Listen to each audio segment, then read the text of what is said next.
వైఖరి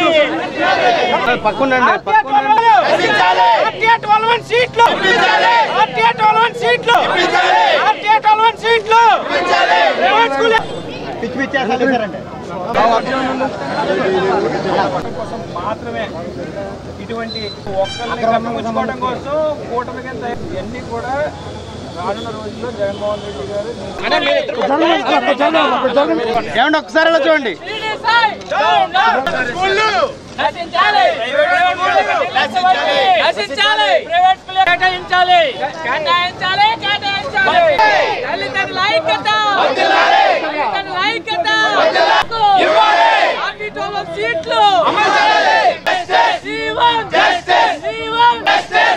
private school యొక్క నిర్లక్ష్య వైఖరి, ప్రైవేట్ స్కూల్ యొక్క సీట్లను రిజెక్ట్ చేస్తున్నాయి, మేము ఇవ్వము మీకు ఎక్కున్నా గారు చెప్పుకోండి అని చెప్పేసి అనడం జరుగుతుంది. దీని మీద మరి ఇది 3వ గ్రీవెన్స్ సెల్కి రావడం జరిగింది. మరి 15 రోజులను 20 రోజులను డేట్లు ఇస్తున్నారు. మరి మా పిల్లల భవిష్యత్తు ఏంటి? రేపు తల్లి వందనం కూడా మరి రాదని భయంతో మరి తల్లిదండ్రులు కూడా ఆవేదన చెందుతున్నారు. సీట్లు అయ్యా మా సీట్లు మాకు ఇవ్వనంటే పైనుంచి మాకు ఆర్డర్ రాలేదంటారు. పైనుంచి ఏ ఆర్డర్ రావాలో మాకు తెలియదు చెప్పట్లేదు.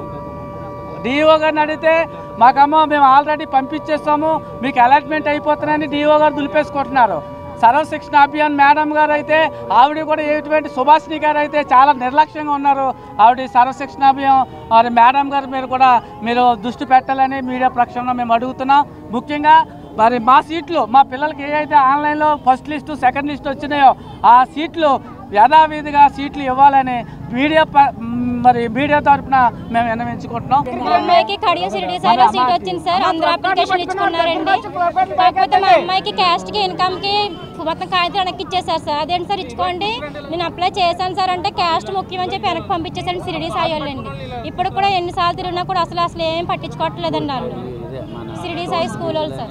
రైట్ టు ఎడ్యుకేషన్ వచ్చిన సీట్లు నిరాకరిస్తూ ప్రైవేట్ స్కూళ్ళు చాలా దారుణంగా మాట్లాడుతున్నాయి. కులం పేరు ఎత్తి మాట్లాడడానికి వారికి ఎవరు అధికారం ఇచ్చారని మేము మీడియా ద్వారా మేము తెలియపరుస్తున్నాము. కులాన్ని చూపినప్పుడు వారు ఈ యొక్క సీట్లు అనేది ఈ యొక్క సి గౌతమి అలాగే ఫ్యూచర్ ఇటువంటి స్కూల్స్ ఏవైతే ఉన్నాయో ఈ యొక్క కులాన్ని ఎత్తి మాట్లాడుతూ వారు దూషిస్తూ ఈ యొక్క తల్లిదండ్రుల మనోభావాన్ని దెబ్బతీస్తున్నారు. అదేవిధంగా వచ్చిన వారు సీట్లు ఇవ్వకుండా వారు వేరే కారణాలు చెప్పి యాక్టివిటీస్ అని చెప్పి ఎంతో ఫీజులు అడుగుతున్నారు. ఫీజులు కట్టుకొని లేకుంటే ఈ యొక్క గవర్నమెంట్ అనేది ఈ ఉచిత సీట్లు అనేది ఇవ్వడం ఎందుకు జరుగుతుంది? ఆ యొక్క ఉచిత సీట్లు ఇవ్వకుండా ఈ యొక్క మీరు ఈ స్కూల్కి సరిపోరు, ఎన్ని వేలు కట్టాలి, 50,000 కట్టాలి, 70,000 కట్టాలి, 30,000 కట్టాలని వారు అడగడం జరుగుతుంది. వెళ్ళిన పేరెంట్స్ని నిరాకరించి గేట్ లోపలికి కూడా రాకుండా లోపలికి కూడా రానికి వాచ్మెన్ తోటే బయటకు గెంటేస్తున్నారు.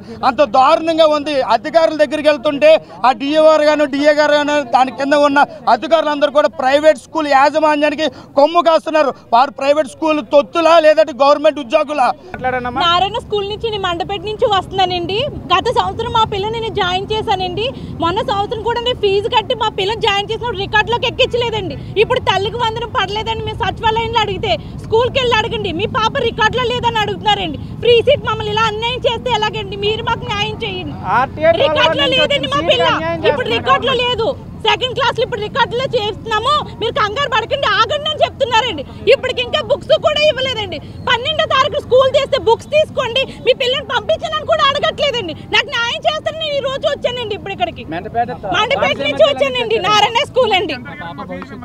మా పాప భవిష్యత్తు ఏమవుతుందండి? వీళ్ళ మైండ్ సెట్ మారిపోతుంది. ఎక్కడ చదివించుకోమంటే మా ఫ్రీ సీట్ మేము ఉందని సంప్రదించామండి. మా పాపను ఎక్కడ జాయిన్ చేయమంటారు చెప్పండి. అలాంటప్పుడు ఎందుకండి గవర్నమెంట్ ఫ్రీ సీట్ ఇచ్చినప్పుడు చదివించాలి కదండి, మరి ఇవ్వాలి కదండి ఫ్రీ సీట్ మాకు.